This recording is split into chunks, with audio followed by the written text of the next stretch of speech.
Walk into any garden center next April and you'll spend somewhere between $60 and $150 on seedlings of plants you already grew last year: peppers, tomatoes, aubergines, rosemary, bay. None of those plants needed to die. Every single one of them in its native homeland is a perennial. The reason they're sold to you as annuals every spring isn't biology, it's business. And right now, the first frost is closing in. Within the next 3 weeks, most gardeners across America and Europe will make the same mistake they made last year and the year before that. They'll pull out the pepper plant, yank up the aubergine, toss the rosemary into the bin, and come March, they'll drive back to the garden center, hand over their card, and buy replacements for plants that never had to leave the garden in the first place. This is how you stop the cycle. And if you've still got pepper plants in the ground, fruit on an aubergine, a tomato producing into October, you are not too late. But the window is small. Here's the part almost nobody tells you. The plants we call summer vegetables, peppers, tomatoes, aubergines, are not native to anywhere in Europe or North America. They came from the warm valleys of South America and the Andes, where the temperature never drops below freezing. And the Royal Horticultural Society and University Extension Services from Iowa to Oregon will all confirm the same thing. In their native climate, all three are woody, multi-year perennials. A pepper plant in a Bolivian valley can live and produce for 5, even 7 years. A tomato vine left alone in coastal Peru becomes a sprawling shrub that fruits for half a decade. An aubergine in southern India is a small tree. The only thing standing between your plant and that lifespan is one bad night below freezing, not age, not exhaustion, not the natural end of its life, just frost. Below 50 degrees Fahrenheit, around 10 Celsius, the plant slows down. Below 32, it dies. So that's the line. If you can keep it on the warm side of that line, even barely, the plant doesn't die. It rests. It waits for spring. And when spring comes, here's what happens.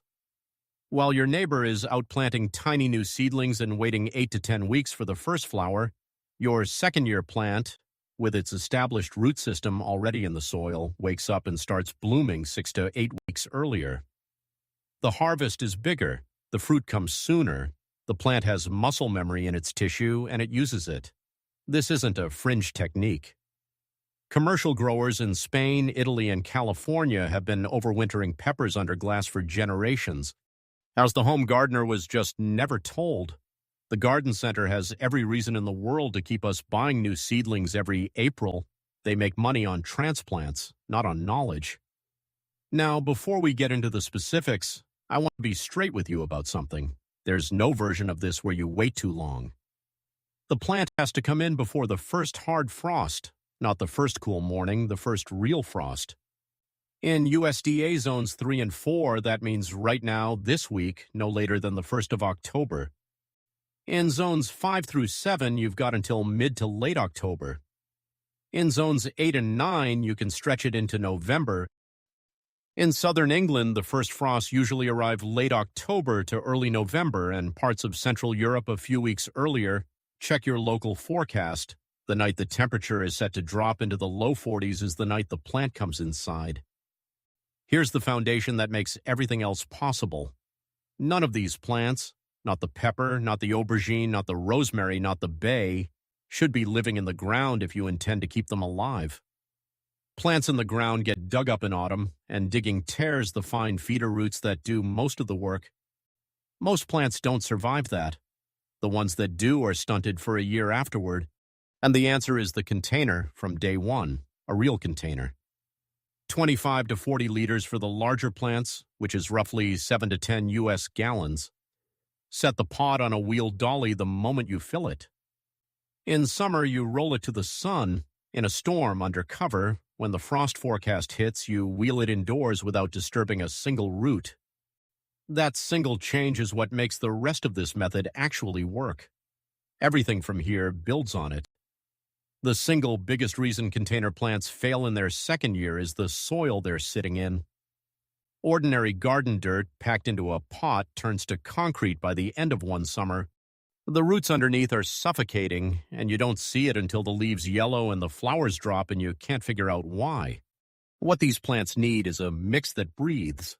Roughly half good quality potting mix, about 30% finished compost or worm castings, and 20% perlite, those white volcanic chips that look like polystyrene. The perlite is what saves you. It creates thousands of tiny air pockets through the pot, so when you water, the moisture moves through instead of pooling at the bottom.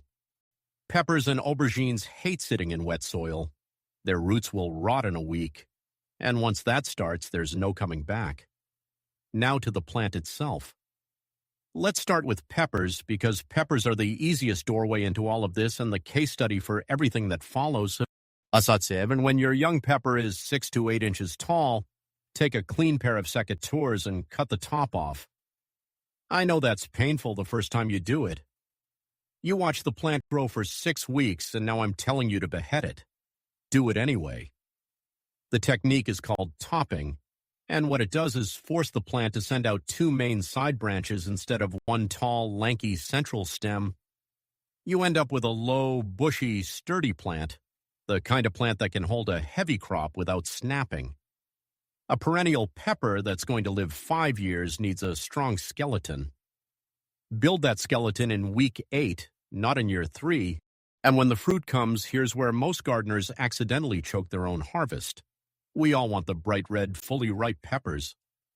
But the moment a pepper turns red on the plant gets a chemical signal that says, seeds are mature, mission accomplished, stop flowering, production slows, new flowers stop forming. If you want a pepper plant that keeps producing into October, harvest about half to 2/3 of your peppers when they're full-size but still green. Cook with them, roast them, stuff them. The plant reads each picked pepper as a failure to reproduce, and it pushes out a fresh wave of flowers to compensate. I'll leave maybe 1/3 on the vine to ripen red for fresh eating. That balance keeps the factory running. Now I have to take a detour because there's a piece of advice you've heard 1,000 times that I need you to throw out. Epsom salt.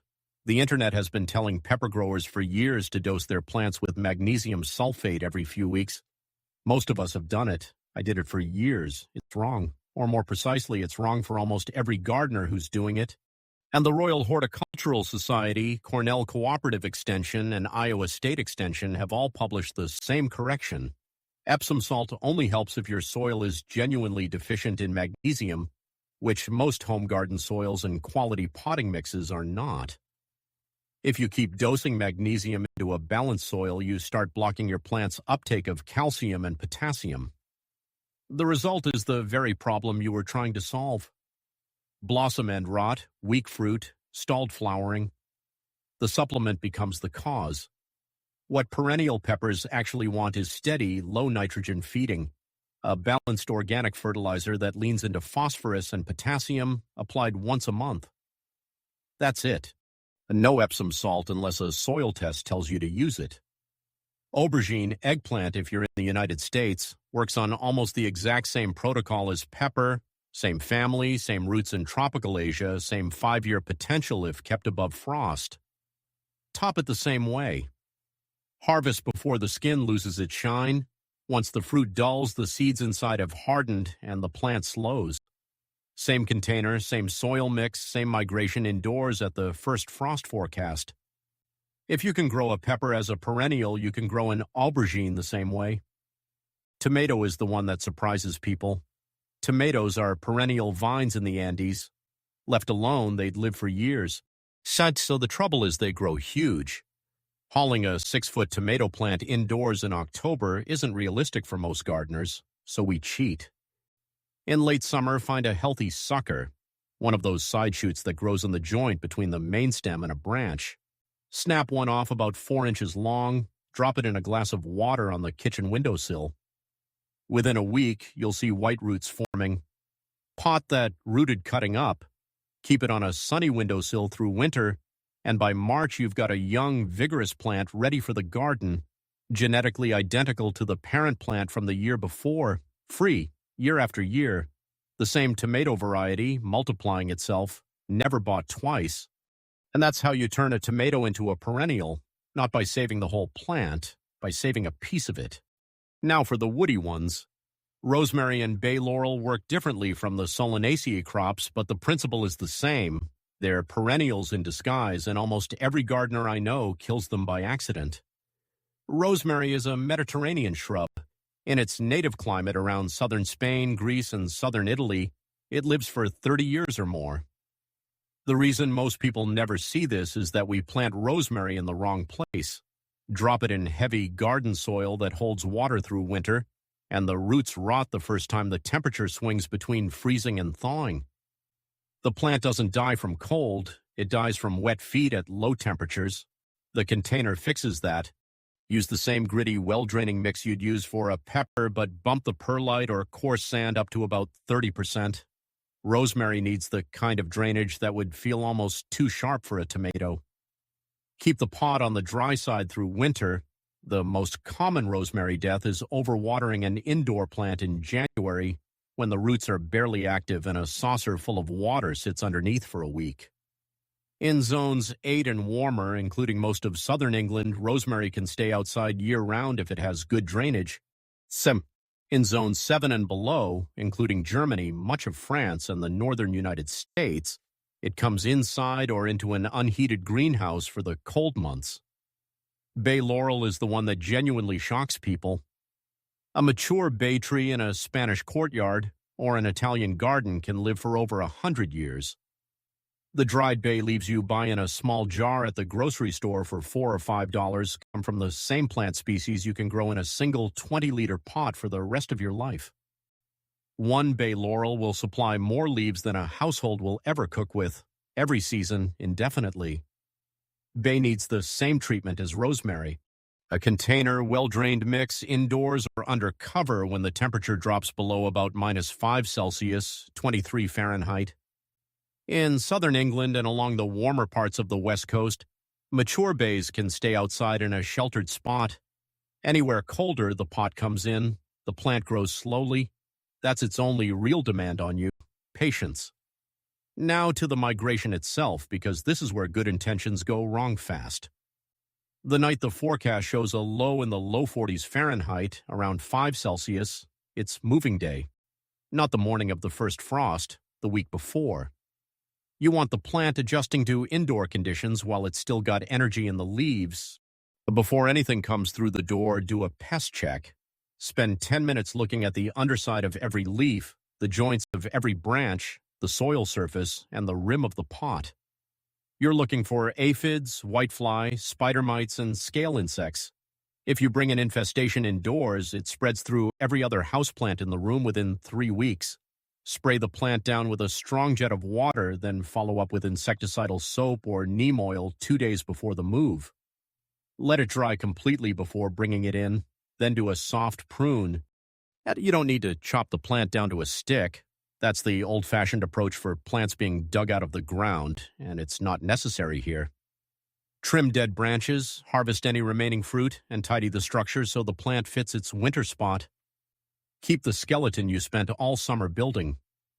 Indoors, the plant needs a south-facing window or a simple grow light, and a room that stays above 55 Fahrenheit, about 13 Celsius. Below that, and the plant suffers, cut watering back sharply. Only when the top 2 inches of soil are dry to the touch. Stop fertilizing entirely. The plant isn't growing, it's resting. And 2 or 3 weeks after the move, you'll see leaves drop. This is normal. Don't panic. The plant is shedding what it can't support under lower light, conserving resources. As long as the stems stay green when you scratch the bark with a thumbnail, the plant is alive and waiting. Sometime in February or early March, depending on your latitude, you'll spot tiny green buds emerging along the stem.